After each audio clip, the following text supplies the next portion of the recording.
લક્ષ્ય ન્યૂઝ, એક નજર, એક લક્ષ્ય. કોન્ટ્રાક્ટ ફાર્મિંગ કંપનીઓ દ્વારા 1500 થી 1600 રૂપિયાનું બિયારણ આપી બટાટા લેવાના સમયે પોતાની ચલાવે છે મનમાની. ફૂલ ગ્રેડિંગ કરેલા જ બટાકા લેવામાં આવશે, નહીં તો રિજેક્ટ થશે. બનાસકાંઠા જિલ્લામાં ડીસા તાલુકામાં વર્ષે ખેડૂતોએ મોટા પ્રમાણમાં બટાકાનું વાવેતર કર્યું હતું. પોખરજ બાદશાહ ખ્યાતિ સિવાય વેરાયટી કોન્ટ્રાક્ટ ફાર્મિંગ પદ્ધતિથી કંપનીઓ બટાટાનું પણ વાવેતર કરાવે છે. ત્યારે આ વર્ષે કોન્ટ્રાક્ટર ફાર્મિંગ પદ્ધતિથી વાવેતર કરેલા બટાટામાં કંપનીઓ દ્વારા મનમાની ચલાવવામાં આવી રહી છે. શરૂઆતમાં કંપનીઓએ 1500 થી 1600 રૂપિયાનો ભાવનું બિયારણ આપ્યું હતું. ત્યારબાદ તેમના કર્મચારીઓ દ્વારા અઠવાડિયે વિઝિટ કરી યોગ્ય ખાતર નાખવા માટેની માહિતીઓ આપી અને તે ખેડૂતો દ્વારા ખાતર પણ નાખવામાં આવતા હોય છે. છતાં હાર્વેસ્ટિંગ સમયે ખેડૂતો દ્વારા જ્યારે બટાટા નીકાળવામાં આવે છે ત્યારે કુદરતી રીતે પાકેલા બટાકા ક્યાંક 2-5% નાની મોટી ખામીઓ રહી જતી હોય છે, જેમાં કંપનીઓ દ્વારા આખું બટાટા રિજેક્ટ કરવાના આવ્યા હોય તેવું દેખાઈ રહ્યું છે. કંપનીઓએ 1600 રૂપિયા સુધીના ભાવનું બિયારણ આપી વાવેતર કરાવ્યું ને અત્યારે થોડા ઘણો નિરાશ પડતો કે નાનું બટાટો આવતા હોય ત્યારે ખોટી રીતના કંપનીના લોકો દ્વારા હેરાન કરવામાં ખેડૂતોને આવી રહ્યા છે. ત્યારે સરકાર દ્વારા પણ લાગતા વળગતા તંત્રએ ખોટી રીતના હેરાન કરતી કંપનીઓ સામે યોગ્ય કાર્યવાહી થવી જોઈએ તેવું ખેડૂતોને પણ ભલામણ છે.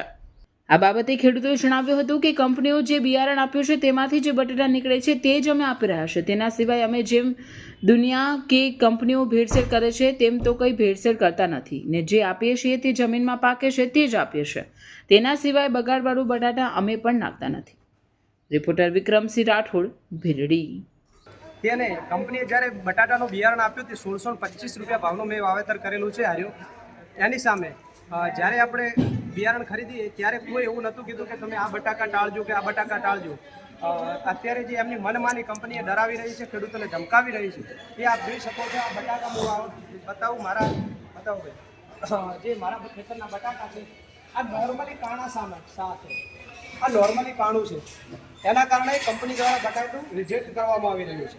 પોતાની મનમાની છે, આમાં કોઈ ભેળસેળ નથી. આ બટાટું જુઓ આ નોર્મલી ખાલી સહેજ ઓલું કાણું હોય, કોઈ ભવિષ્યમાં જમીનમાં કુદરતી રીતે ઉત્પાદન થતું હોય એટલે. અને જે લોકોએ જે કર્મચારીઓ આઈફોન કંપનીના હતા એમણે જે ટ્રીટમેન્ટ કરવાની કીધી હતી તે જ ટ્રીટમેન્ટ અમે કરી હતી. અને છેલ્લા ખર્ચો અમારે 80,000નું બિયારણ લીધું છે, 70,000નું ખાતર નાખેલું છે, દવાઓ નાખેલી છે અને અધર ખર્ચો 20,000નો છે.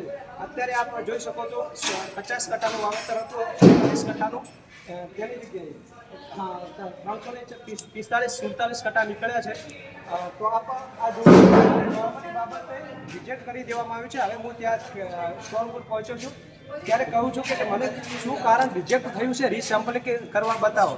તો એમણે એવું કીધું કે અમે રીસેમ્પલિંગ બે વાર કરતા નથી, અમે અમારી રીતના રીસેમ્પલિંગ કરી દીધું છે. પોતાની મનમાની, પોતાની ખેડૂતોને ડરાવવા ધમકાવવાની આ કેટલી રીત એમને જુઓ. આ સરકાર પણ જાગૃત થાય.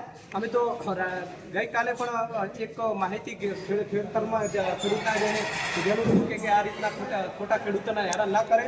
અને આજે પણ આ માલ રિજેક્ટ કરવામાં આવ્યો છે. ચલો આપ જોઈ શકો છો બટાકો જેની સાઇઝ પણ જોરદાર છે, બટાકો જોરદાર છે. નોર્મલી કદાચ